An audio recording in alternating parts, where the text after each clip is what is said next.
गोविन्दं प्रपद्येऽहं दीनान्यजतारकम् वन्दे मुकुन्दमरविन्ददलायतार्क्यं कुन्देन्दुशङ्खपदनं शिशिरोपवेशम् इन्द्रादिदेववनवन्दितपादपीठम् वृन्दावनालयमहं वसुदेवसूनुम् नवजलधरवर्णं चम्पकोद्भासिकरणं विकसितनलिनाशियं विस्फुरन्मन्दहास्यं कनखडिशिखूलं चारुबर्हावशूलं कमपि निखिलसारं नौनिगोपीकुमारम्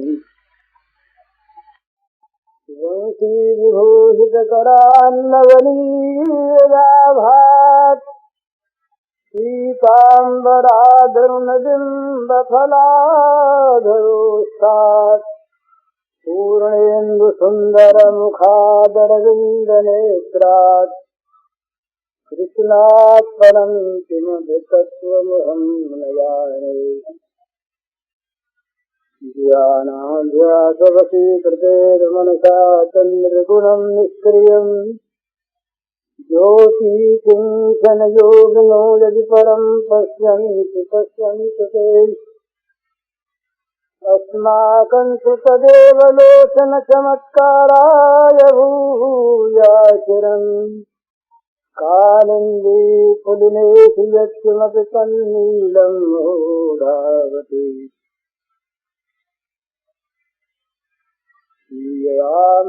सब जगदानी करूं प्रणाम जोर जगपानी। समस्त चराचर जगत में प्राणी मात्र के रूप में अभिव्यक्त श्री भगवान के पावन चरण कमलों में सभक्त नमस्कार।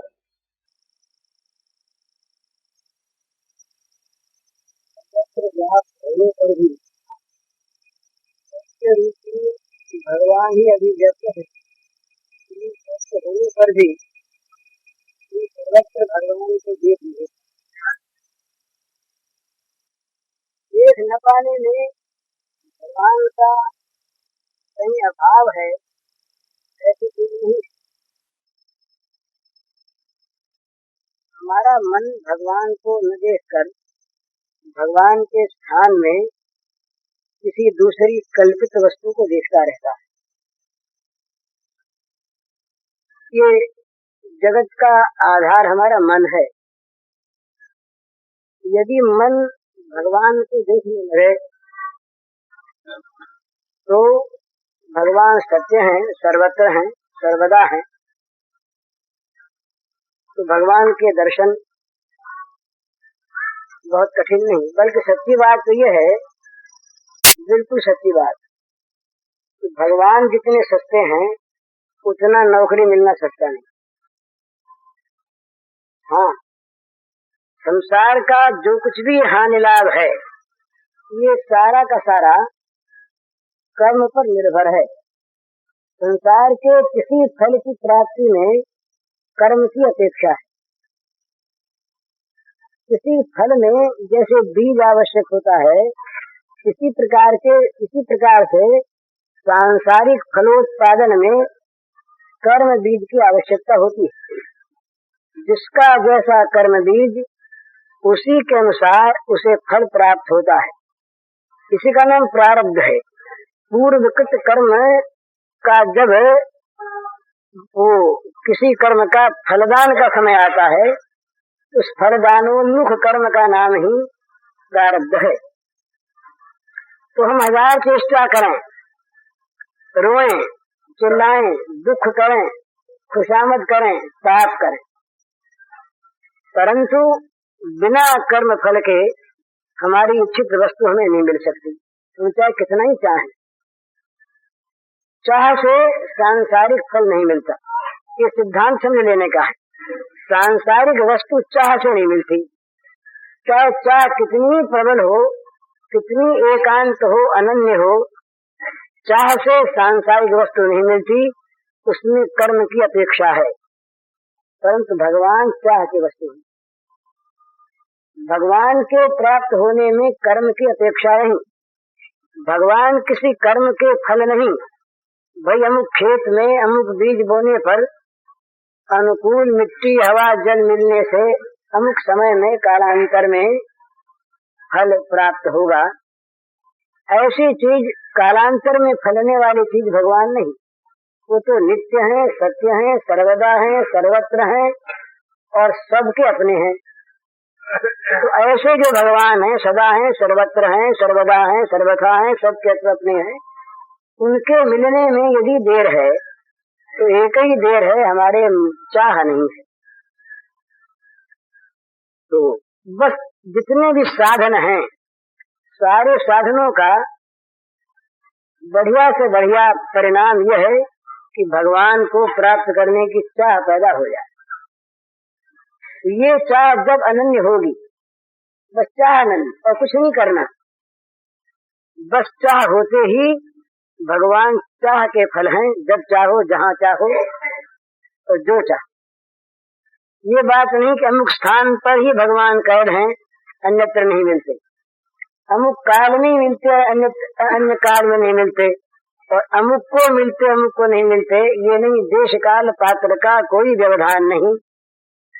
किसी भी देश में, किसी भी काल में, सर्वत्र सबको भगवान की प्राप्ति हो सकती है। ये भगवान का स्वरूपगत लक्षण है। भगवान सर्वत्र हैं और भगवान सदा हैं और भगवान सबके आत्मा है, अपने हैं। तो ऐसी अवस्था में भगवान के मिलने में काठिन्य क्यों? बस इसीलिए कि भगवान की चाह नहीं। तो नौकरी मिलना कठिन हो गया कि नहीं? नौकरी मिलने में आवश्यकता है पूर्व कर्म की, और भगवान के मिलने में आवश्यकता है चाह की। तो जो चाह से वस्तु प्राप्त होती, चाहने पर मिल जाती, वो बड़ी सस्ती। और जिसके लिए प्रयत्न करने पर भी यदि उसका कर्म बीज पहले से निहित नहीं है तो नहीं मिलेगी चीज। पर ये विश्वास होता नहीं, हमारा हो रहा है उल्टा विश्वास। हम जागतिक पदार्थों के लिए तो रात दिन परिश्रम करते हैं, और ऐसा मन में सोचते हैं अब की मिल जाएगा, अब की मिल जाएगा, अब की हमारा परिश्रम सफल होगा। पर भगवान के लिए हम प्राय कह देते हैं कि हमारे तो भाग में भजन लिखा नहीं। तो अरे तो भजन में रुपया लिखा है, ये कैसे पता लग गया? उसके लिए जो रात दिन उद्योग करते हो, क्यों करते हो बाबा? तो लिखा है सो बात नहीं, बल्कि न लिखा हो कोई ज्योतिषी जाने अनजाने में कैसे कह भेजे कि तुम्हारे भाग में तो नहीं है, तो बोले अच्छा महाराज तुम उपाय करो तो भाग में हो जाए। तो उसकी चाह है, इसकी चाह नहीं। केवल ये अंतर है, सांसारिक भोग पदार्थों की हमारे हृदय में चाह, और वो चाह कभी दमित नहीं होती। और भगवान को प्राप्त करने की चाह नहीं, ये चाह जिसके अंतर में पैदा हो जाए वही साधक है। तो उस दिन अपनी बात हुई थी, साधक के जीवन में सबसे उत्तम अवसर, वो शुभ घड़ी स्वर्ण संयोग वो होता है जिस समय वो जगत से निकलने की और भगवान को पाने की चाह पा जाता है। बस यहीं से उसकी शुरुआत होती है शुभ की ओर। यहीं से उसका जीवन मुड़ जाता है अशुभ से पीठ देकर शुभ की ओर। ये जब तक हमारी दृष्टि जीवन की भोगों की ओर लगी है, तब तक हम चाहे किसी अवस्था में कहीं पर भी हो और हमारी कैसी भी निष्ठा हो, परंतु भोगोन्मुखी हमारी जीवन की गति हमें भगवान से विमुख ले जाएगी निरंतर। ये भगवत विमुख जीवन जो है, ये सर्वथा दूषित जीवन है। भगवत विमुख जीवन, धन दौलत की तो बात ही क्या है, यदि सात्विक गुणों से युक्त भी हो तब भी वो किसी काम का नहीं। लोगों ने कहा, कहते हैं आजकल कि ये ग्रंथों के, शास्त्र ग्रंथों के लेखक सब ब्राह्मण रहे और ब्राह्मणों ने अपनी तारीफ लिख दी, जगह जगह अपनी महिमा गा दी। पर ऐसी बात नहीं। ऐसे ऐसे शब्द आते हैं हमारे पुराण आदि में कि जो सत्य को बतलाने वाले, किसी के साथ भी जन्म पक्ष नहीं, भागवत का एक श्लोक है, विप्राज श्रीगुणयुताज अरविंदनाभ पादारविंद बिमुखा स्वपचन वरिष्ठ मन्ये तदर्पित मनोवचन हितार्थ प्राणम पुनात सकुलम नृभूरिमान। ब्राह्मण जाति में उत्पन्न है, ब्राह्मण वर्ण है और शमदमादि 12 प्रकार के गुणों से युक्त है, परंतु अरविंदनाथ कमलनाथ भगवान के चरणों से विमुख है। पादारविंद विमुख। और दूसरा चांडाल है, स्वपथ, जिसने अपना तन मन सब भगवान के अर्पण कर दिया। तो भागवतकार कहते हैं कि इन दोनों में जो स्वपथ है वो वरिष्ठ है, वो श्रेष्ठ है। वो भूरिमान ब्राह्मण अपने आप को नहीं तार सकता, ये कुल को तार देगा। तो भगवान के सन्मुख जीवन जिसका है, जिसके जीवन की गति भगवान की ओर मुड़ गई, जिसके जीवन का लक्ष्य भगवान बन गया, वही सफल जीवन है। उसी का जीवन मानव जीवन है, उसी का जीवन साधक जीवन है। तो ये शुभ घड़ी जब किसी के जीवन में प्राप्त हो जाए, किसी भी मूल्य पर, सर्वस्व नष्ट होने पर भी यदि कभी भगवत कृपा से ये चीज मिल जाए, भगवान की ओर चित्तवृत्ति का प्रवाह हो जाए, तो बस निहाल हो गए। जगत की कोई भी हानि नहीं इस लाभ के सामने। तो सारे कार्यों का, सारे साधनों का ये बीच का बड़ा सुंदर फल, जब भगवान की चाह पैदा हो जाए, जगत से विषयों से निकल भागने की चाह पैदा हो जाए, यहाँ से प्रारंभ होता है शुभ का, यहाँ से प्रारंभ होता है भागवत जीवन। तो चाह सबसे बड़ी चीज, भगवान की मन में चाह होनी चाहिए। उसके बाद भगवान का मिलन, भगवान की प्राप्ति कठिन चीज नहीं। तो चाह पैदा होने के लिए सब साधन है।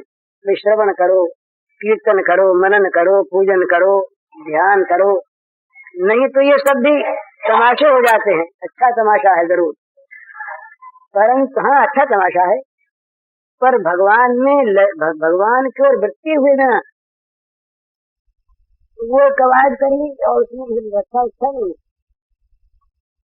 लेकिन भगवान की ओर जीवन यदि है, जीवन की गति भगवान की ओर है, तो महाराज वैसी अवस्था में उससे अगर कुछ भी नहीं होता तो सब कुछ होता है। सारी चीज तो मन को लेकर के है। मन जिस ओर लगा हुआ है, बस चाहे टेढ़ा मेढ़ा कैसा भी जाए, अगर उस ओर जाता है तो ठीक।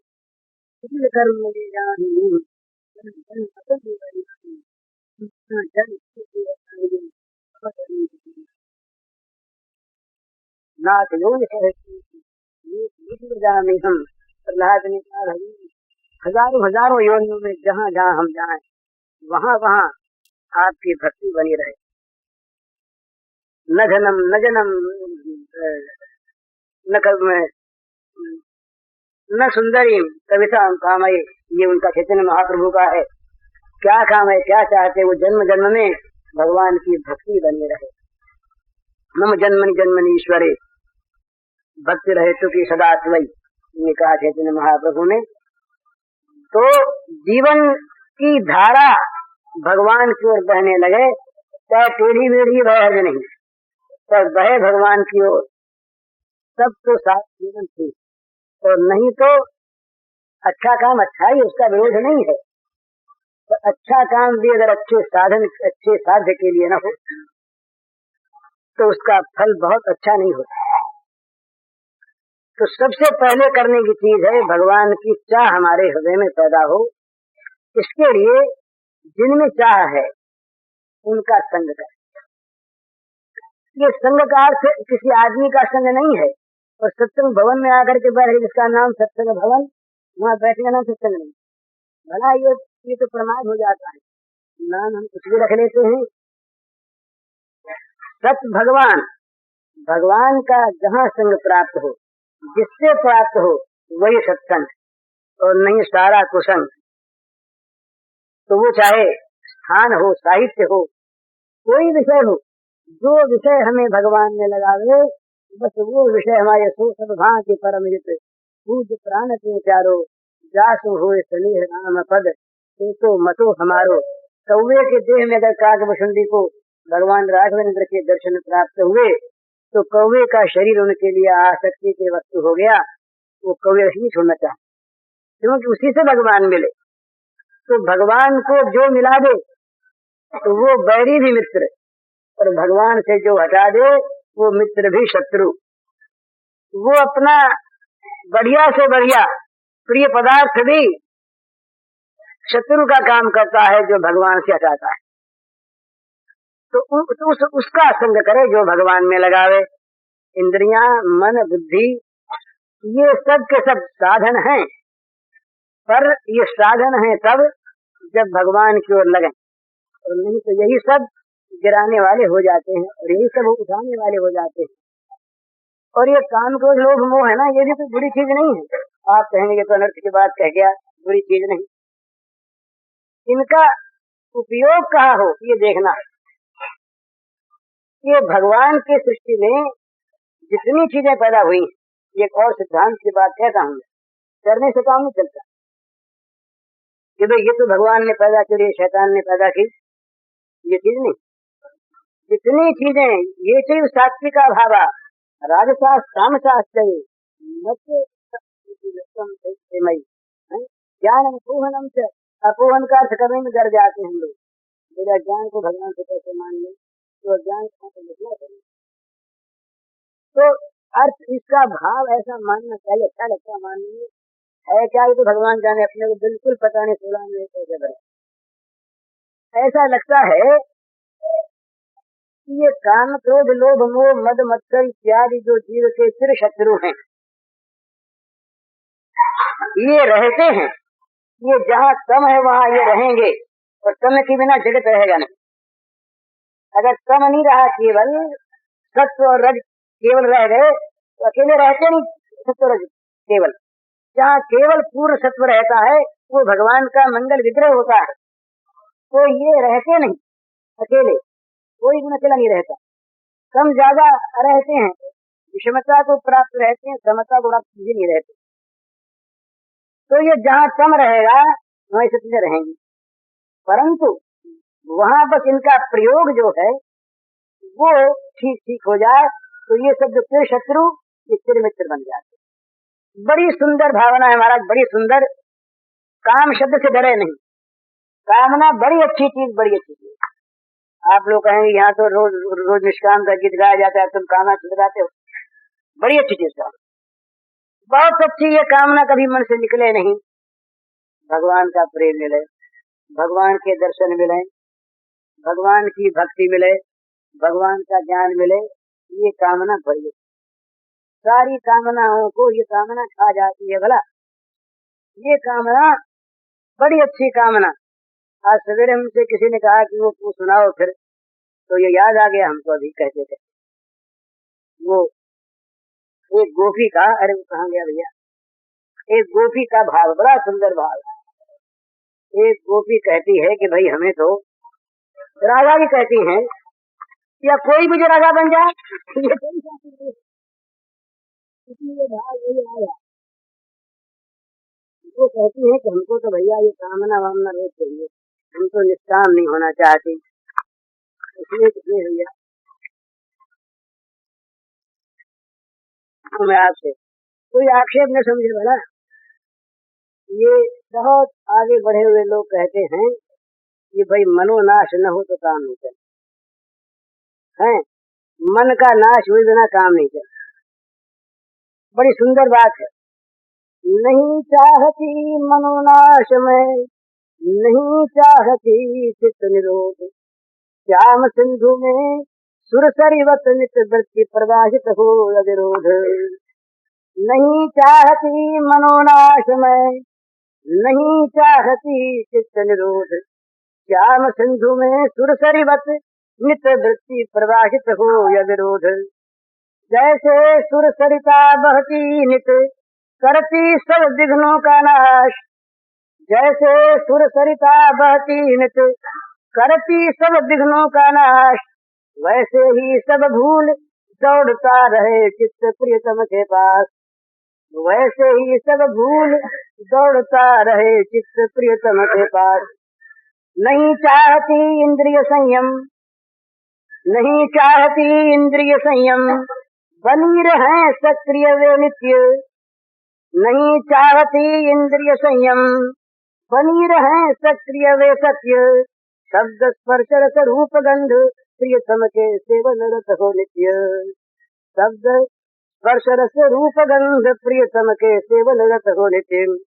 नहीं चाहती हटे कभी मेरे मन से किंचित आसक्ति। राग न जाए कहीं, बड़ा नहीं चाहिए।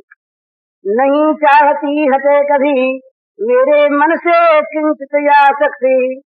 बढ़ती रहे सदा प्रियतम में दिन प्रतिदिन अतिशय अनुरक्ति। बढ़ती रहे सदा प्रियतम में दिन प्रतिदिन अतिशय अनुरक्ति। नहीं चाहती मिटे कामना कभी वासना का हो अंत। तीव्र कामना नित्य वासना प्रिय की बढ़ती रहे अनंत। नित्य कामना नित्य वासना प्रभु की बढ़ती रहे अनंत। नहीं चाहती मैं जीवन भर, नहीं चाहती मैं जीवन भर अब ममता का हो अंत कभी। सबसे हटकर रहे सदा प्रियतम में पूर्ण अनन्य सभी। सबसे हटकर रहे सदा प्रियतम में पूर्ण अनन्य सभी। नहीं चाहती मिटे कभी भी मेरा अहंकार भारी। नहीं चाहती मिटे कभी भी मेरा अहंकार भारी। मैं प्रियतम की नित्य सहचरी रहे सदा यह सुखकारी। मैं प्रियतम की नित्य सहचरी रहे सदा यह सुखकारी। नहीं चाहती कोई भी मैं कभी समाधि राज लय योग। नहीं चाहती कोई भी मैं कभी समाधि राज लय योग। बना रहे प्रियतम से मेरा नित्य अनन्य मधुर संयोग। बना रहे प्रियतम से मेरा नित्य अनन्य मधुर संयोग। नहीं चाहती कभी मिटे यह अति वैचित्र्य भरा संसार। नहीं चाहती कभी मिटे यह अति वैचित्र्य भरा संसार। प्रियतम ही दिखे सब में सर्वत्र सदा सुच लीलाकार। प्रियतम ही दिखे सब में सर्वत्र सदा सुच लीलाकार। ये तो जो वस्तुएं जो स्थितियां बड़े ऊंचे ऊंचे साधनों से प्राप्त होती हैं, उन्हीं का ये निराकरण है प्रेम राज्य का। तो वो प्रेमी कहता है कि मेरे मन का नाश हो जाए, ये मैं कभी नहीं चाहता। और न मैं ये चाहता हूँ कि मेरा चित्त निरुद्ध हो जाए, चित्त की वृत्ति कहीं जाकर रुक जाए या मृत्यु वाला चित्त नष्ट हो जाए, ये नहीं चाहता। तो क्या चाहते हो कि मेरी वृत्ति सब बनी रहे, परंतु सारी वृत्तियां जैसे गंगा की धारा अविरल रूप से अविरोध सारे विरोधों को तहस नहस करती हुई, सबको चूर चूर करती हुई रास्ते के विघ्नों को वो समुद्र में जाती है। इसी प्रकार श्याम सिंधु में मेरे चित्त की वृत्तियां अनवरत प्रवाहित होती रहें। जैसे गंगा जी नित्य बहती रहती सब विघ्नों का नाश करती हुई, उसी प्रकार सबको भूल कर, सबको तोड़ मरोड़ कर, सबको चकना चूर कर मेरा चित्त निरंतर प्रियतम के पास दौड़ता है। तो वृत्ति का नाश नहीं चाहती, वृत्ति का रहना चाहती। बोले भाई इंद्रिय संयम किए बिना काम नहीं कर।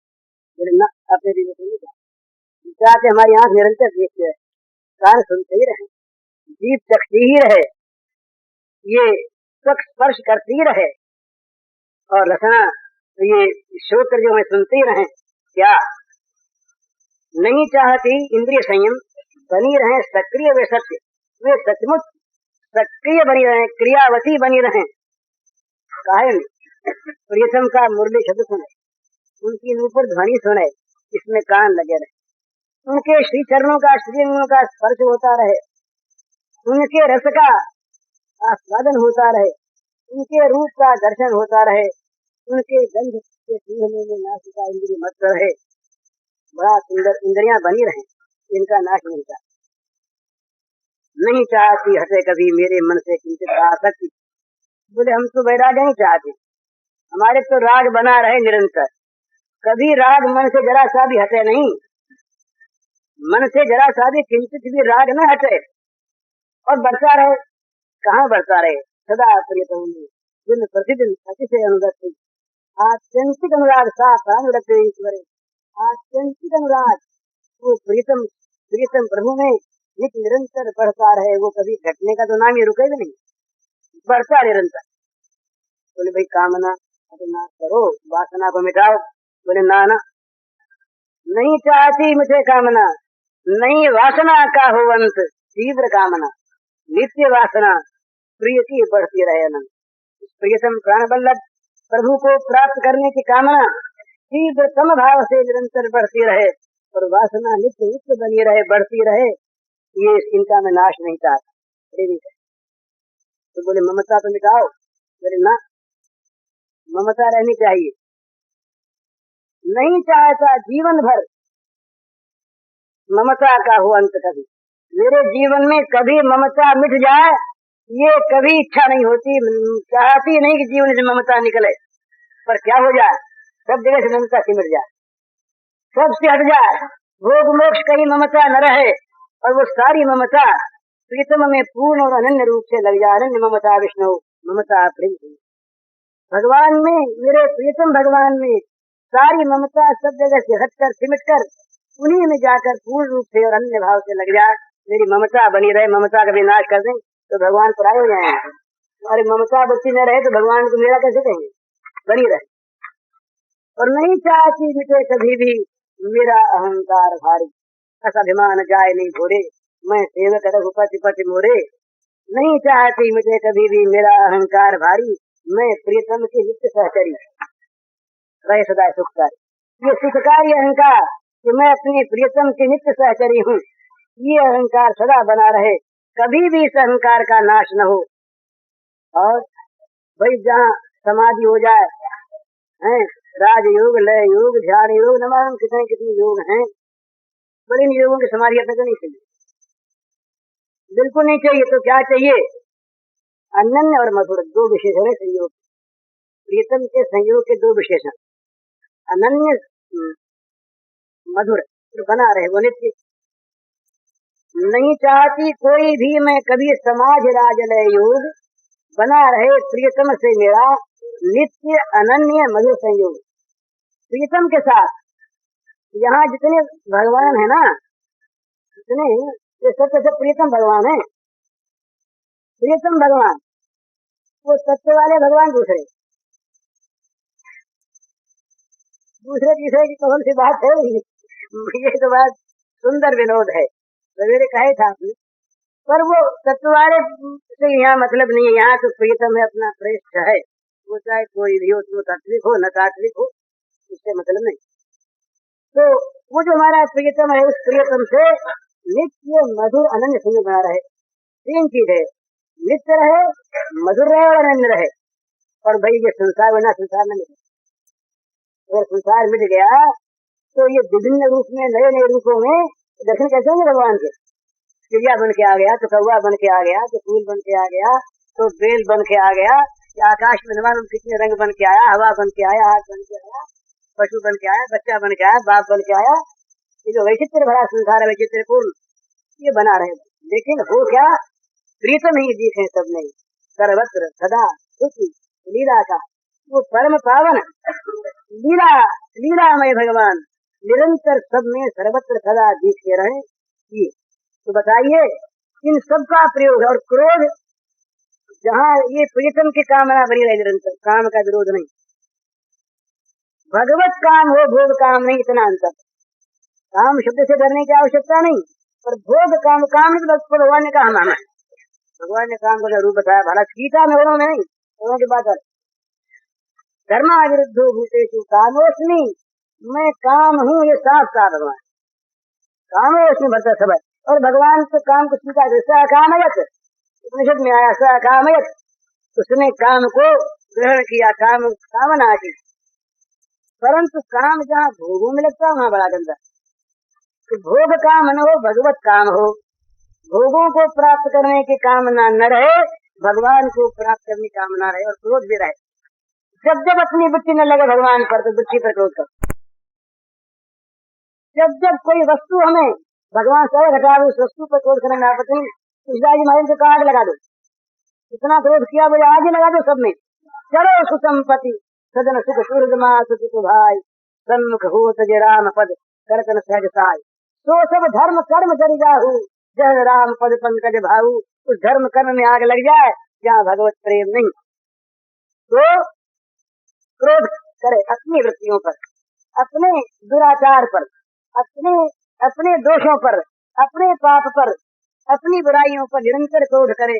उनकी हत्या कर दे, अपने पापों की हत्या कर दे, खून कर दे, अपने पापों को जड़ से काट दे, कोई पाप नहीं। अपने दोषों को हटाने के लिए उनको बड़ा गुस्सा करे, मार के निकाले। भगवान ने मारने दिखाई। एवं बुद्धि परम बुद्धवात्मान आत्मना जय शत्रु महाबाहु काम रूपम जाकर। मारने का नाम ले लिया भगवान ने, मारो मार डाल, महाबाहु मार डाल। तो मारना बुरा थोड़ा ही है, पर किसको मार दे? असली बैरी को। असली बैरी बाहर का नहीं होता। जितने हमारे असली बैरी है ना, उन बैरियों को तो हमने अपने अंतर में पोषण कर रखा है। जितने बैरी हैं हमारे, बाहर कोई बैरी नहीं, बाल सब भगवान के रूप है। हमारी जो व्यक्ति हमें भगवान को नहीं देखने देती वो बैरी, उसको मार डाल। हमारे मन का जो भाव भगवान की विस्मृति कराता है उस भाव को मार डाल, तो वही बैरी है। भगवान ने कहा बैरी तुम्हारे अंदर बैठा है, अंदर, तो अंदर का बैरी जो है उस पर क्रोध करो, कोई आपत्ति नहीं। और लोभ तो महाराज कैसा, देखत देखत जन्म सिराने हो तहु नैन नित तरस। लोगों की कहती है क्या करें, देखते देखते तो जन्म बीत गया पर आंख तो तरसती रही। आंख का लोभ कभी मिटा ही नहीं, मिटता ही नहीं। जितना देखो उतना ही देखने की वृत्ति बढ़े। नित नया दीखता है, नित नया दीखता है, उसकी सब कुछ नित नई थी, तो नित नया देखने का लोभ बढ़े। कोई आपने खूब लोभ का पोषण करो, खूब। ये भजन के लोभी होते हैं, ये महाराज ऐसे विकट होते हैं भजन के लोभी, इनको जगत की कोई बात सुहानी बंद हो जाती है। ये कहते दूसरी बात मत सुनना नहीं चाहते, कहना नहीं चाहते हैं। श्रवण और कथा नहीं सुनी हो, रसना और न गई हूँ। कानों से दूसरी बात सुनूंगा नहीं, जीभ से दूसरी बात कहूंगा नहीं, और ये जितनी सुनी जाए उतनी थोड़ी। इतना लोभ पैदा होता है इन भजन के प्रेमियों को। और जो भगवान के स्वरूप प्रेमी तो रात दिन कहे बस तुम सामने खड़े रहो। अरे बोले दूसरा काम भी तो हमारे है, और काम न करे तुम्हारे सामने खड़े रहें। बोले हम तो सामने चाहें, और महाराज ऐसे विलक्षण है कि सामने खड़े रहते हैं। उनमें ये तो आपत्ति उनको आज नहीं, यहाँ सामने रहे तुम कैसे रहेंगे? अरे यहाँ सामने खड़े हो गए तुम्हारा भाव हो जाएगा। ये तो उनमें है नहीं, एक जगह रहे, लाख जगह रहे, करोड़ जगह रहे, इतनी जगह कौन है? इतने सब बैठे ये कौन है? वही तो है। तो ये लोग बड़े खूब के बस देखते ही रहे, देखते ही रहे। कभी देखते देखते आंखें हमारी बंद नहीं, बल्कि यहाँ तक गोपियों ने पलकों को देख कर कहा बोले ब्रह्मा जी ने बड़ी भूल की। शाम को जब श्याम सुंदर आते, बड़ा मधुर गोपी गीत हमारे भागवत में, ऐसा मधुर क्या कहा जाए। तो शाम को जब श्याम सुंदर वन से लौट करके आते तो ये खड़ी हो जाती सब जा करके बाहर दरवाजों पर। दूर से जब वंशी ध्वनि सुनती तब आ रहे, प्रियतम आ रहे, प्राण वल्लभ आ रहे, समीप आते तो बस पलकें पड़नी बंद हो जाती। कभी किसी की पड़ जाती पलक तो कहती कि बोले ब्रह्मा जी ने बुद्धि दी, ये पलक बनाई क्यों? कितने युग आए थे। ये जो त्रुटि है, त्रुटि का आँख की पलक पर इतना कार्य युग के समान बीत गया। दर्शन हो गया ना, इतनी देर तक नहीं दिखे ना, पलक पर इतनी देर तक दिखे नहीं, तो मानो युग बीत गया। तो पलक क्यों बनाई ये ब्रह्मा जी ने? तो एक पलक का आदर्शन भी जहाँ पर सहन न हो, इस प्रकार का लोभ पैदा हो जाए जी में, तो ये जहाँ लोभ जागृत होता है तो वहाँ भी लोभ हो जाता है, वहाँ लोभ हो जाता है। फिर वो भी देखते कहते हम सामने रहेंगे, हम तुम्हें देखा करें और तुम हमें देखा करो। ये वहाँ पर होता है, हम तुम्हें देखा करें और तुम हमें देखा करो। यो मां पश्य सर्वत्र सर्वं च मयि पश्यति तस्याहं न प्रणश्यामि सच में न प्रणश्यामि। इसका यही भाव है, जो सबको भगवान में देखे और जो सब में भगवान को देखे वो भगवान से कभी ओझल नहीं होता और भगवान उनसे उससे कभी ओझल नहीं होते। वो उनको देखता रहता है और उसको देखते रहते, निरंतर देखते रहते हैं। तो देखने का लोभ है कि लोग बढ़े, बड़ा अच्छा खूब बढ़े नहीं। और महाराज मद बढ़े, मद में आपत्ति नहीं है। नशा, प्रेम के नशे में झूमता रहे, हैं झूमता रहे। विलज्ज उदगात नृत्य थे मद भक्ति युक्तो भुवनम पुनाति। भगवान ने कहा जो लाज शर्म छोड़ करके नाच उठता है, जिसकी रग रग नाचती है, वो जैसे नशे में चूर, नशे में चूर जैसे जगत की किसी बात को देखता जानता नहीं, परवाह नहीं करता।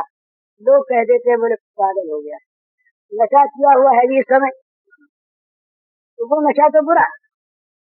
ये ऐसी बढ़िया वारुणी ये वारुणी पी ले। वो एक गोपी का बड़ा सुंदर गीत आता है, सूरदास ने तो सूरदास महाराज ने कलम छोड़ दिया, ऐसा बढ़िया। ग्वालिनी प्रकटे पूर्ण नेह, ग्वालिनी प्रकटे पूर्ण नेह, उसमें वारुणी की बात भी आती है। तो जैसे वारुणी पी लेने पर मुख भलकत, वो जैसे एक प्रकार वो बेहोश हो जाता है, जगत में कौन कहाँ है क्या है कुछ पता नहीं। इसी प्रकार ये प्रेम वारुणी का जब पान होता है, वो जब प्रेम का नशा चढ़ता है, और नशे तो उतरते हैं हमारा, ये नशा उतरता है और चीजें घटती बढ़ती हैं, प्रेम बढ़ते रहता है। तो पूर्णो यहाँ में नहीं, ये बढ़ता तो है शुक्ल पक्ष की भांति, इसमें कभी पूर्णिमा नहीं आती। प्रेम के शुक्ल पक्ष में कभी पूर्णिमा नहीं होती। ये जो चांद है ये पूर्णिमा तक बढ़ता है और पूर्णिमा के बाद फिर घटने लगता है, पर इस प्रेम चंद्रमा में कभी पूर्णिमा नहीं आती। ये तो उत्तरोत्तर बढ़ते ही रहता है। तो थके रहते हैं, जिसको कहते हैं थके हैं, तो प्रेम मद में थके रहते हैं। ये मद प्राप्त हो जाए तो बड़ा अच्छा भाई।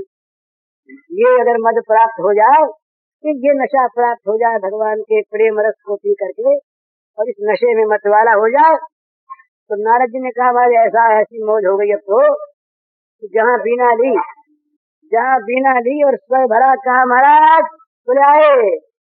हाँ ये कहा भागवत में, आऊ देव, बोले भगवान हमारे पास कैसे आते, जैसे पुकारे के आ गए। तो वो प्रेम के नशे में चूर होकर जब नारद जी महाराज भगवान का नाम गाते, तो जहाँ एक नाम निकला भगवान, तो ये नशा बड़ा अच्छा, सब नशों में नशा बड़ा अच्छा।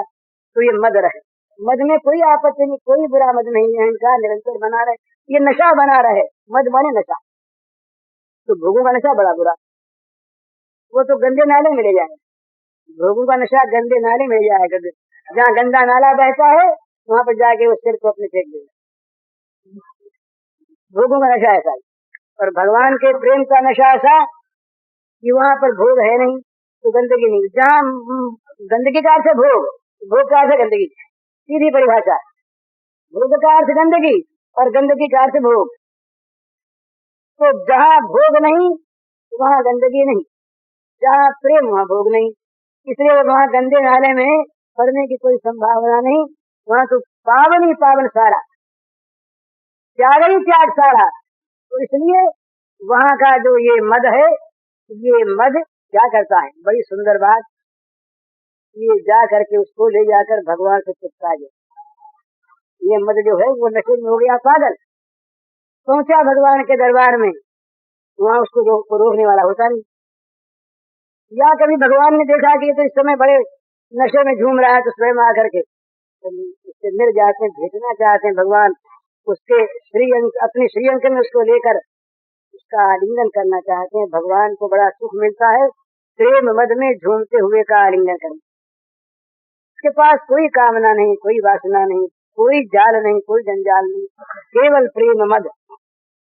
तो ये सब चीजें जिनको हम बुरी मानते हैं, ये बुरी तभी तक हैं जब तक इनका प्रयोग बुरे में होता है, तब भी बहुत बुरा, सब बुरा। अगर सब तो किया, इंद्रियों को तपाया, मन को तपाया, बुद्धि को तपाया, पर किया दूसरे के नाश के लिए। प्रसोथादनार्थम हुआ तत्तामस मुदाहृतम। बोले महाराज तप करते हैं, बोले क्या चाहोगे, दूसरे का नाश। राक्षसों ने सबने तप किया, बड़ी भारी तपस्या की, वर्षों तक की, पर चाह हम सबको मारने वाले बन जाएं और हमको मारने वाला कोई न रहे। यही तो है ना, सबको मार सके कोई हमें न मार सके तो मरे आखिर, रहा नहीं कुछ। तो तप भी यदि तामस हो बड़ा बुरा, यज्ञ तामस बुरा। हिरण्यकश्यप उसने मेघनाथ ने यज्ञ रचा यज्ञ की। और महाराज भगवान यज्ञ पुरुष है, वाला यज्ञ पुरुष यज्ञमय। यज्ञ भगवान का नाम यज्ञ विष्णु ही। भगवान राम ने कहा कि जाओ बंदरो यज्ञ को विध्वंस कर दो। अरे तुम यज्ञ पुरुष हो, यज्ञ विध्वंस करने के लिए कैसे कहते? यज्ञमय, यज्ञ रूप, यज्ञ पुरुष, यज्ञ का विध्वंस करने की आज्ञा देते कैसे हो? तो मतलब यही है कि वो यज्ञ नाम यज्ञ था, खाओ बुरी नीयत से, अच्छा काम भी बुरी नीयत से हो। बोले दान देते हैं, बोले तुम्हारी बेटी का ब्याह करना, बोले हाँ करना है। बड़े गरीब हो, बोले हाँ महाराज बड़े गरीब, कितना खर्च है? 2000 रुपया लगेगा। देखो भैया रुपया दे देंगे, तुम गरीब हो, गरीब की सेवा करनी चाहिए, पर तुम जरा शरीर में हंसते कट्टे हो, जवान आदमी हो, उससे हमारा बैर। ब्याह हो जाए उसके बाद तो जल्दी नहीं, एक दिन रात को लाठी लेके जाओ और पता लगे नहीं उसको मारे, उसके बाद 1000 रुपया और दे देंगे। तो दान तो है ये, लड़की को ब्याह के दिया दान है, पर दान दिया खून के लिए, किसी हत्या के लिए। तो दान बुरी चीज नहीं, दान का प्रयोग बुरा। तो अच्छी चीज भी अगर बुराई में जोड़ दी जाए तो बुरी हो जाती है, और बुरी चीज भी अच्छाई में जोड़ दी जाए तो अच्छी हो जाती। भागवत में ये तत्व आया कि भगवान को काम से, क्रोध से, लोभ से कैसे ही बजे संपर्क जुड़ जाए भगवान से किसी प्रकार से तो लाभ हो जाता है। भगवान का नाम कैसे भी रहे, अकाम से ले, सकाम से ले, अज्ञान से ले, ज्ञान से ले, श्रद्धा से ले, श्रद्धा से ले, श्रद्धया हे लयावा भगवंदर मातरम तारे कृष्ण नाम श्रद्धा पड़ेगी हम श्रद्धया हे लयावा। तो क्या बात इसमें, उस नाम की महिमा। तो किसी भी चीज का प्रयोग जो है ये महत्ता रखता है। अच्छी चीज भी अगर बुरे में प्रयुक्त हो जाए तो वो बुरी बन जाएगी। बोले हम तो गंगा जल में शराब बनाएंगे, शराब गंगा जल में डाल दे तो गंगा जल हो जाएगा। ये शराब की बोतलें लावे और गंगा जी में बहा दे तो गंगा जल हो जाएगा। पर यदि गंगा जी का जल अभी निकाल के शराब बनावे तो गंगा जल शराब बन जाएगा, शराब ही रहेगा। तो अच्छी चीज का भी अगर बुरे में प्रयोग हो, बुरे के साथ उसको जोड़ दे तो अच्छी चीज बुरी बन जाती है, और बुरी चीज का अगर अच्छे में प्रयोग हो, अरे आग में हमने कुछ भी डाल दिया, कूड़ा डाल दिया, बोले कूड़ा इकट्ठा हो गया क्या करें, बोले जला दो। सफाई करने वाले लोग जब देखते हैं कि भाई गड्ढा भी नहीं, फेंकने की जगह भी नहीं, तो कूड़े को जला दिया करते हैं। कूड़े में आग लगा दी, आग ने कूड़े को आग बना लिया, और आग बना करके आग उस कूड़े को खा गई, राख बन गई। कितनी बड़ा भारी मनो कूड़ा था, थोड़ी सी राख हो गई, तो क्या बात हुई, आग में उसका प्रयोग हो गया। इसी प्रकार से भगवान के साथ अगर बुराई का भी प्रयोग हो, इसका ये नहीं कि भाई भगवान का नाम बुराई करने लगा आज कोई, बोले आपने तो आज्ञा दे दी, बोले काम भी करें, क्रोध भी करें, लोभ भी करें, ये तो है ही अपने में, और भगवान ने तो करते हमको, तो बस हमसे छूट मिल गई। ये छूट कोई न समझे भला, छूट की बात नहीं, बिल्कुल छूट समझने वाले यही तो गोल होता है। हम लोग शास्त्रों के शब्दों को ले लेते हैं अपने मन के अनुकूल बना करके, जहाँ अपनी कमजोरी हुआ था सबको ढक दिया, तो ये ठीक है, ठीक क्या, ये तो एक स्थिति के बाद दूसरी है। तो ये कह मैं रहा था कि बुरी चीज का प्रयोग भी यदि अच्छे में हो तो अच्छी बन जाती है, अच्छे का प्रयोग भी अगर बुरे में हो तो बुरा हो जाता है। तो इसलिए भगवान की जब चाह पैदा हो जाएगी हमारे मन में, तो हमारी प्रत्येक वस्तु का प्रयोग फिर भगवान में होने लगेगा। ये स्वाभाविक बात। जिसको धन की चाह है तो भाई बोले बाजार में जाएं, क्यों जाएं धन के लिए, दुकान खोजो कहीं पर, तो दुकान करके पैसा कमाना है, कपड़ा लाओ, गल्ला लाओ, बेचो, नौकर रखो, रोशनी लगाओ, बिजली लगाओ, टेलीफोन लगाओ, मोटर रखो, यहाँ घर बाड़े लेके छोड़ जाओ, क्यों? सबका एक उद्देश्य है धन कमाना।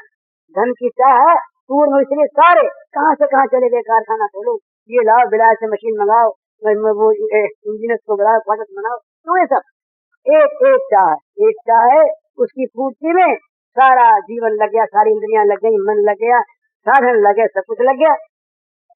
इसी प्रकार जब भगवान की चाह हमारे हृदय में उत्पन्न हो जाएगी, तो चाह कहीं वो तीव्र हो गई तो क्या होगा, कि हमारा सारा ये जीवन दोष युक्त भी और गुण युक्त भी भगवान के साथ लगकर भजनमय बन जाएगा। भजनमय जीवन का अर्थ है भगवान का जीवन। जिस जीवन में भगवान आ गए वो जीवन, तो उसका फिर खाना पीना सोना उठना जागना सारे व्यवहार भी उसके भगवान के लिए भगवान में होंगे। तो चाह पैदा करो। सबसे पहली बात ये भगवान की चाह हृदय में पैदा करो। इस चाह पैदा करने के लिए सत्संग है। बड़ा सुनने से, किसी के गुण सुनने से मन में चाह होती है, वो प्रेम तो नहीं। गुण जनित जो चाह है, ये कहीं दुर्गुण सुन ले, दूसरे का आज गुण सुना उससे मिलने की चाह हुई, कल किसी ने कह दिया वो तो बड़ा नालायक है। भाई नालायक है कि हम तो भ्रम नहीं थे, अच्छा आप नहीं मिले। तो ये चाह वास्तव में ठहरने वाली नहीं होती। तथापि पहले चाह होने का दूसरा उपाय नहीं। गुण सुनकर सत्संग के द्वारा, अच्छे लोगों के द्वारा जिनमें चाह है, जिन लोगों को भगवान ने अनुरक्ति है, उन लोगों के जीवन को देख। असल में जीवन से जो शिक्षा मिलती है वो शिक्षा शब्द से ही है। ये बहुत समझने की चीज। जिसका जीवन जैसा बोलता है वैसी वाणी बोलती नहीं। वाणी में हम कुछ भी एक्टिंग कर सकते। शंकराचार्य के पाठ में हम अभिनय में बड़ा उच्च अद्वैत का वर्णन कर सकते हैं, पर करते इसलिए हैं हम एक्टर हैं, हमारा अच्छा तमाशा हो जाए, हमें इनाम मिले, बोनस मिल जाए। शंकराचार्य का पाठ बड़ा अच्छा किया। इच्छा यही है ना, ये इच्छा ईमानदारी की है, बुरी इच्छा नहीं। अपने पाठ को ठीक से करे, परंतु शब्दों से वस्तु का वो प्राप्त होना सिद्ध नहीं होता। वस्तु का प्राप्त होना सिद्ध होता है जीवन से। जिसके जीवन में जो बात ठीक आ गई वो तो ठीक, और जीवन में नहीं आ गई तो ठीक नहीं। जीवन में लाभ तो सुनकर समझकर जीवन में लाने की चेष्टा करनी। जो कुछ हम पढ़ें उसको जीवन में ले आवे, थोड़ा लाभ, जितना हो सके उतना लाभ, तो उससे बड़ा लाभ होगा। ये बड़े काम की बात। अब एक बात और, एक बात थोड़ी सी बात। अभी एक माई गई थी मेरे पास, एक बुढ़िया माई रही, सुना उन्होंने तो नाम की बात है प्रभु कृपा की। तो सच्ची बात ये है, अब चाहे इसको मंद अधिकारी की बात समझो, चाहे हम जैसे अपाहिजों की बात समझो, इस दुनिया में, आजकल की दुनिया में मन का वश में होना मेरे लिए तो मैं बड़ा कठिन मानता हूँ। औरों की बात समझे कठिन। मन के निगरे का उपाय बता देता हूँ, और मैंने किताब लिखी है मन वश में करने के उपाय। इसमें 200 उपाय बताए हैं, पर मुझे कोई पूछे ईमानदारी से कि तेरा मन वश में हो गया, तो कहूँगा नहीं नहीं बिल्कुल नहीं। किताब क्यों लिखी, वो से लिख दी, तो इसमें तथ्य कहाँ से आए? लोगों किताबों को देखते ईमानदारी की बात है। सच्ची बात ये है, झूठ मूठ कह दूं कि मेरा मन वश में हो गया, तो एक तो धोखा हुआ, और धोखा दूसरा और देखने को। वो भगवान दास जी एक किताब लिखी थी अंग्रेजी में, किताब लिखी है, उसका नाम थी शांति। तो साधु गए उनके पास, बड़ा सुंदर। साधु ने उनसे पूछा कि 30 किताब आपने लिखी, तो आपको शांति मिली? बोले ना। तो किताब कैसे लिख दी? तो कहा किताबों को देख कर लिख दी। तो साधु ने आया हमारे को, कहा कि हमें सच्चा आदमी मिले जो किसी सच्ची बात कह दी, ध्यान नहीं किया, तो अपने कम से कम सच्चाई की नकल तो करें, सच्चे नकल सच्चाई की नकल ही करें। तो मन वश में होना महाराज मामूली बात नहीं। अर्जुन ने कहा, औरों की बात छोड़ दीजिए, इतना बड़ा संयमी अर्जुन एकांत में उर्वशी को पाकर, कामना युक्त उर्वशी को पाकर जिसने माँ कह दिया, और यहाँ तक साफ कह लिया, और ये कह दिया शब्दों में कि जैसे कुंती माधुरी और सती मेरी माँ है, वैसे तुम मेरी माँ है। इस प्रकार का जो संयमी, वो अर्जुन कहता है महाराज मन वश में होना चाहिए। वायु दुष्कर्म, हवा को रोकना कठिन, वैसे कठिन नहीं रोक सकते। भगवान ने खंडन नहीं किया। असंशयम महाबाहो मनो दुर्निग्रहम चलम। निस्संदेह अर्जुन तुम ठीक कहते हो, मन बड़ा दुर्निग्रह है और बड़ा चंचल है, कि तुम्हारा कथन बिल्कुल ठीक। अर्जुन सभी का आदमी जहाँ मन वश में करने में रो पड़ता है। हम लोग आज हिमाकत करते, आप लोगों में कोई हो तो वो पूछ जाए महाराज, सबकी बात नहीं कहता, मैं तो अपनी कहता हूँ। तो हम जैसे लोगों में ये हिमाकत आ जाए कि अर्जुन ने अपने वश में नहीं किया अपने चित्त को। अर्जुन के प्राण भगवान के सामने रो उठे महाराज, बड़ा चंचल, बड़ा दुर्निग्रह, बड़ा दुर्दर्श भगवान ने मान लिया, तो हम क्या कहें कि हम मन को वश में कर लेंगे। भगवान करा दें, उनकी कृपा से सब कुछ असंभव संभव हो जाए, ये और बात। तो आज के युग में तो हमारे पास एक चीज है, सीधी चीज, वो है भगवान का नाम और हमारी जीव। मन वश में होना बड़ा कठिन, पर जीव के द्वारा भगवान का नाम लेना सहज है और सब ले सकते हैं, कोई विशेष तत्व की बात नहीं। भगवान का नाम जीव के द्वारा चलते फिरते, उठते बैठते, सोते, और महाराज ऐसा हो जाएगा। हमें एक ने बताया, यहीं पर बताया किसी ने, भूल गया मैं, कि नाम जब निरंतर होता है और जब रात को जागते हैं तब भी जाने अनजाने में तो नाम लिखने लगता है, महामंत्र का जाप उनको होता है। ऐसे और भी लोग हमसे मिले, और जो जागते फिर भगवान का नाम याद आ गया, भूलते हैं फिर याद आया फिर। तो ये बड़ा पवित्र काम है सत्य करने का, जीव के द्वारा भगवान का नाम निरंतर चलता रहे, ये महान लाभ इस युग का है। जो नाम याद रखते, जो नाम याद रखाते, उनके लिए कहा गया कि वे तो धन्य हो गए। वे प्रतिष्ठितम स्मरन्ति ये स्मारयन्ति हरे नाम कलयुगे। कलयुग में भगवान का नाम जो स्मरण करते हैं और कराते हैं, वे मनुष्यों में भाग्यवान हैं और वे यथार्थ हो चुके निश्चय। तो ये सीधी चीज भगवान के नाम का हम लोग सब आचरण करना शुरू कर दें।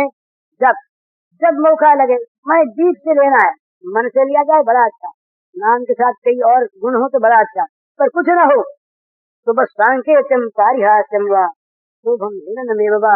इसी प्रकार से अज्ञानात अथवा अज्ञानात, ज्ञान से अज्ञान से, तुलसी अपने राम को रिज भजो चाहे चीज, उल्टे सीधे जावी हैं खेत परे सो बीज। भगवान का नाम किसी प्रकार से कैसे भी चलते फिरते, शुचि अशुचि, किसी अवस्था में सर्वत्र सदा लेते रहो। जीभ में अगर ये बाण पड़ गई, आदत पड़ गई जीभ में, तो जीभ नाम में लग गई तो बड़ा भारी लाभ हो जाएगा। ये बहुत मामूली चीज नहीं है, मामूली चीज। मैंने बड़े बड़े महात्माओं को देखा, बड़ा व्याख्यान, बड़ा सत्य निरूपण करते, और अंत में उन्होंने भगवान का नाम लो। शंकराचार्य कहते हैं, भज गोविंदम भज गोविंदम भज गोविंदम गूढ़मते प्राप्ते सन्निहिते मरने नहीं नहीं लक्षित दुष्क्रिय करने। भजो भगवान को, भगवान का नाम बड़ा पवित्र करने वाला। बोले भाई हम तो ये छोटी चीज तो नहीं लेते हैं, बड़ी आते ही छोटी लेते हैं, छोटी तो है नहीं, ये सबसे बड़ी। ये बड़े बड़ों ने भगवान का नाम लिया, भगवान के नाम की महिमा गाई, तो भगवान का नाम सब लोग ने एक बार। दूसरी बात बड़ी सुंदर, तुलसीदास जी के अनुभूत बात, वो सब चीज है तुलसी पर एक प्रभु मूर्ति कृष्ण। इस युग में हमारे जैसे कमजोर प्राणियों के लिए तो भगवान की कृपा का अवलंबन है और भगवान का नाम साधन है। और हम क्या कर सकते हैं, मन वश में हो सकता है, बुद्धि का व्यायाम भले करना, बुद्धि का व्यायाम और चीज, और बुद्धि के द्वारा तत्व की प्राप्ति और चीज। हम चाहे उपाधि प्राप्त करने, वेदांत शिरोमणि, भक्ति तत्व विशारद, इससे होता क्या है, जब तक जीवन वैसा न हो तो भगवान का नाम और भगवत कृपा का आश्रय सारी माताएं ले सकती हैं। रसोई बनाते हैं, नाम लेते रहे, घर का काम करते हैं, जीव से नाम चलता रहे, तो फालतू बात बंद हो जाएगी, पर चर्चा बंद हो जाएगी, पर निंदा बंद हो जाएगी, झूठ बोलने को अवकाश नहीं रहेगा, वाणी में शक्ति आ जाएगी। जो व्यर्थ नहीं बोलता उसकी वाणी में बड़ी ताकत आ जाती है, व्यर्थ नहीं बोलने वाले में। बस या तो बहुत जरूरी काम की बात घर में हो वो करे, और या राम की बात करे, तो बकवादी लोग पास नहीं आएंगे, वो कहेंगे ये तो मनहूस हो गया भाई, अब इसके पास बातचीत तो होती नहीं, जाके क्या करें, मनोरंजन तो होता नहीं है, जहाँ जिंदगी चलती, विनोद चलता, पर चर्चा चलती, वहाँ इकट्ठे हो जाते हैं जमात के लोग, जैसे स्वांग वैसा ही नाच, तो जहाँ वैसे लोग हुए वहां वैसे और आ गए और जितने लगे। तो परापवाद पर निंदा बहुत बोलने वाले लोगों के पास रहने आ जाती है। बोले क्या, कितना बोले वो, तो बोलने के लिए अपने पास अपनी चीज तो बुरी तो बोलते नहीं, तो बड़ाई अगर करने लगे तो लोग आ जाते, बोले और दूसरी बात करो, अपनी बड़ाई करने लगो आप खूब मुंह से, कुछ तो लोग सुनेंगे, फिर लोग कहीं और बात करें। और परनिंदा जहाँ शुरू की वहाँ बड़ी प्यारी लगी। सबसे प्यारी चीज क्या? परनिंदा। दूसरों की समालोचना, दूसरों की निंदा, ये बड़ी प्यारी चीज। तो ये अधिक बोलने से हमने हरि बाबा जी को देखा, महाराज ऐसे महात्मा का ये भाव हमने बड़ा सुंदर, दूसरे की निंदा नहीं सुनना, ऐसा बढ़िया बात। एक बार मैं गया बहुत पहले मां, तो मैंने किसी सज्जन की निंदा जरा शुरू कर, तो हरि बाबा जी घुस करके बोले तुम कोई गुण भी तो होगा। मुझे उन्होंने सावधान कर दिया कि भाई ठीक बात, दूसरे की निंदा सुनने के लिए कान तैयार न हो, तो दूसरे की निंदा करने के लिए जीभ तैयार न हो, उसकी जीभ उसके कान बने। बड़ी सुंदर बात। तो जहाँ राम नाम लेना और राम नाम सुनना, ये जिसकी जीभ और कान का अभ्यास हो जाए, वो न परनिंदा करेगा न सुनेगा। तो परापवाद, परनिंदा, चुगली, झूठ, मिथ्या भाषण और अनर्गल बकवाद, ये सब छूट जाएंगे, मंगलमय होगा। भगवान का नाम ले और भगवान की कृपा पर विश्वास करें, ये सर्वोत्तम बात।